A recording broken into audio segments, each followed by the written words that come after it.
Nous sommes la moyenne des personnes que nous fréquentons. Avec Génération Do It Yourself, je vous propose de rencontrer ensemble des entrepreneurs, sportifs ou artistes qui vont littéralement faire exploser notre moyenne.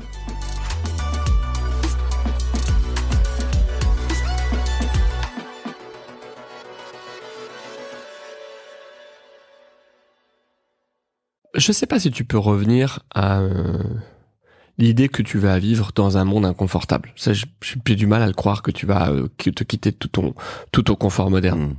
D'abord, ça serait pas vraiment enviable. On est très heureux de vivre comme on vit. Donc, la question, c'est quelle quantité d'inconfort tu as besoin pour développer toutes ces résistances physiologiques que le corps a naturellement à sa disposition. On l'a vu avec le froid, c'est pas tant que ça, puisqu'à partir de 11 minutes par semaine, tu redéveloppes cette capacité. Quand tu vas... Tu me mettras des liens, les 11 minutes par semaine, des choses, sûr. Quelques études, ça m'intéresse évidemment. On va mettre toutes les études en lien, okay. C'est une très bonne idée. Et ce qui est intéressant, c'est justement de dire, à partir du moment où je vais faire ces 11 minutes par semaine, je vais développer physiologiquement cette défense au froid, et par effet de conséquence, j'aurai moins froid en mettant moins de chauffage chez moi. Le but n'est pas de percevoir ça comme un inconfort continu. Par exemple, quand le chauffage était chez moi à 18 tout l'hiver, j'avais pas froid. J'ai jamais senti que par rapport à l'année dernière, mon confort personnel avait baissé. Mon confort personnel était exactement le même que l'année dernière. Mais en revanche, ma défense immunitaire étant plus puissante que l'année dernière, j'avais besoin de moins chauffer pour me sentir à l'aise. C'est comme ça qu'il faut le percevoir. Alors évidemment, il y a un gain chauffage associé à mettre le chauffage à 18 et un gain écologique à mettre le chauffage à 18. Mais je pense surtout pas qu'il faut le faire dans le mauvais sens. C'est pas d'abord je mets le chauffage à 18 et puis tout l'hiver je suis pas bien chez moi et je tombe malade parce que j'ai flingué mon système immunitaire. C'est d'abord je me fais un corps plus fort. D'abord j'accepte l'hiver. Que l'hiver c'est que ça se prépare. C'est comme un marathon l'hiver. On n'arrive pas en hiver tout frais comme ça en imaginant que ça va bien se passer. L'hiver se prépare comme un marathon se prépare. Je m'expose au froid progressivement. J'accepte psychologiquement l'idée que ça va être une saison difficile et je passe l'hiver par une routine qui va booster mon métabolisme. Et alors, est-ce que le bain froid a autant d'importance l'été que l'hiver ? Oui. En été, tu as moins besoin de te préparer à vivre dans une saison froide. Donc, pour toute cette partie-là, je te dirais que c'est moins important en été de développer ces graisses brunes. En revanche, pour toute la partie qui est le bénéfice au quotidien que tu vas avoir au niveau de ta dopamine, de ton adrénaline et de ton stress, ça, tu peux l'avoir toute l'année. C'est pour ça que les Australiens le font toute l'année, dans un climat qui est beaucoup plus chaud que le nôtre. C'est parce que justement, il y a ce bénéfice associé à chaque bain qui n'a rien à voir avec la saison.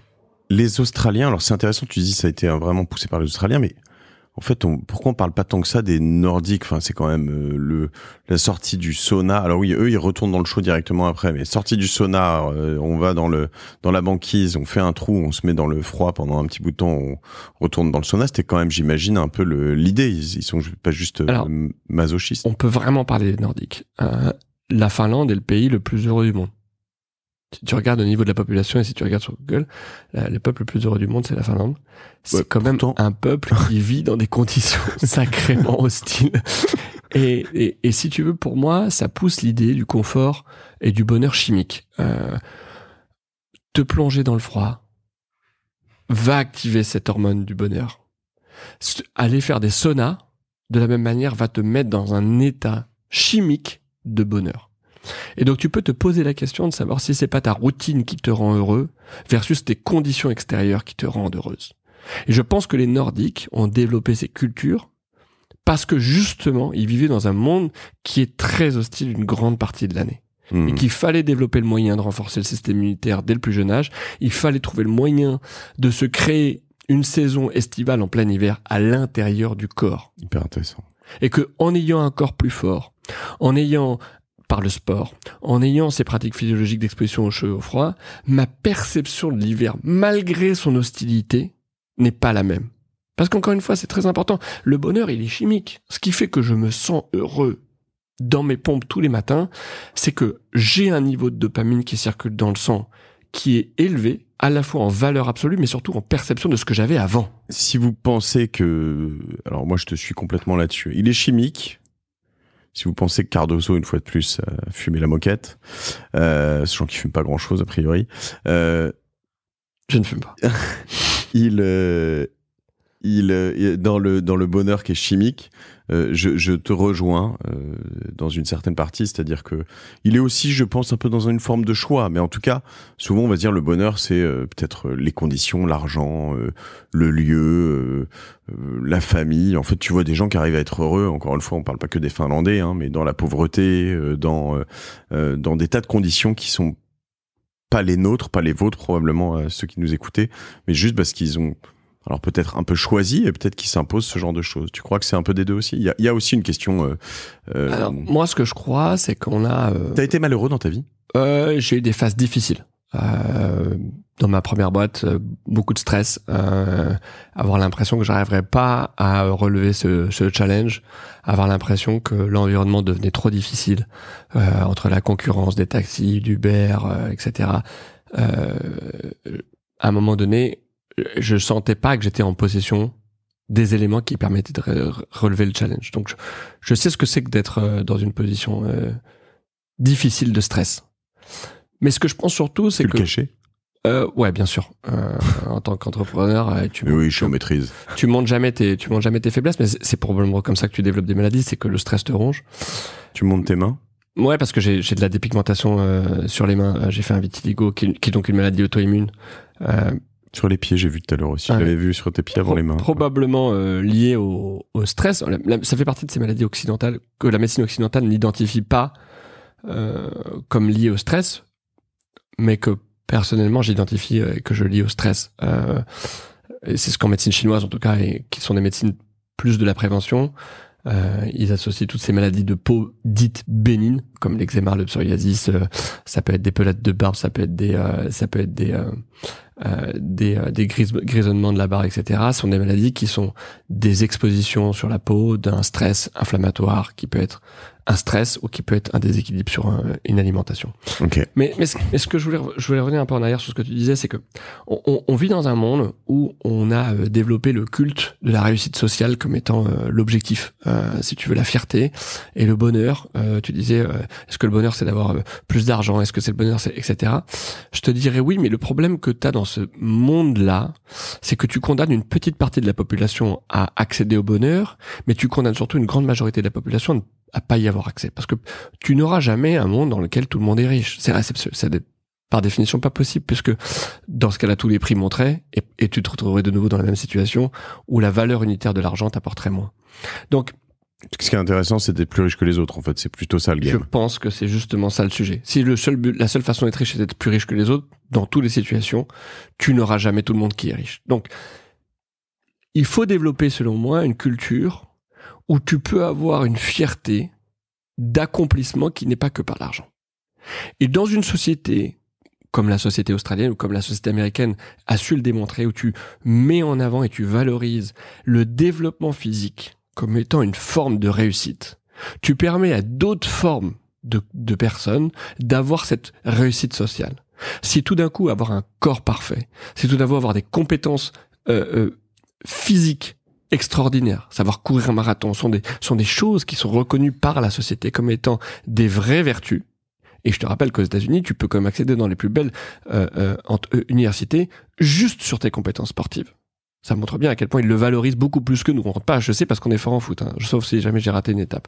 Mais c'est pour moi fondamental dans cette idée de la Startup Nation de créer justement une autre idée qui est la Health Nation, d'avoir un culte de la bonne santé et de mettre en avant et de valoriser et de reconnaître que celui qui a un corps qui montre et qui reflète cette discipline est un mec qui mérite la reconnaissance et l'admiration des autres, parce que justement ça élargit considérablement l'espoir de réussite sociale.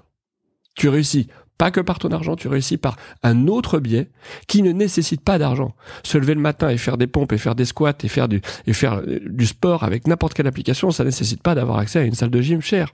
Aujourd'hui, moi j'ai créé une communauté où on se retrouve tous les mercredis avec d'autres entrepreneurs et d'autres copains. Il y a Aldric de Climb que tu connais, qui vient tous les mercredis à la maison.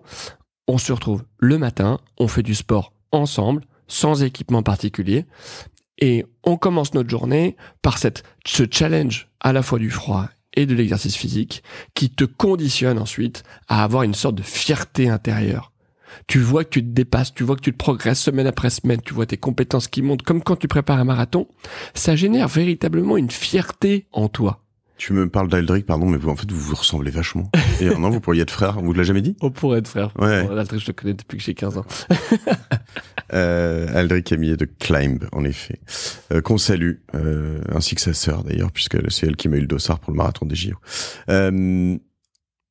C'est intéressant, mais moi, j'adore, en plus, ces logiques de club, et j'adore ces logiques de clubs matinaux ou de nous on avait je le fais plus là parce qu'il court plus d'ailleurs mon pote Tristan, mais plus trop en tout cas, mais le 6 du mat à la place de l'Étoile le lundi matin, tu vois. En plus, ce que j'aime bien dans ces trucs, c'est le lundi matin, quoi. Le lundi matin, le jour où t'as vraiment pas envie, tu vois, le premier. Enfin, en fait, quand tu le fais le lundi matin, ça te donne la tonalité pour ta semaine, quoi, tu vois.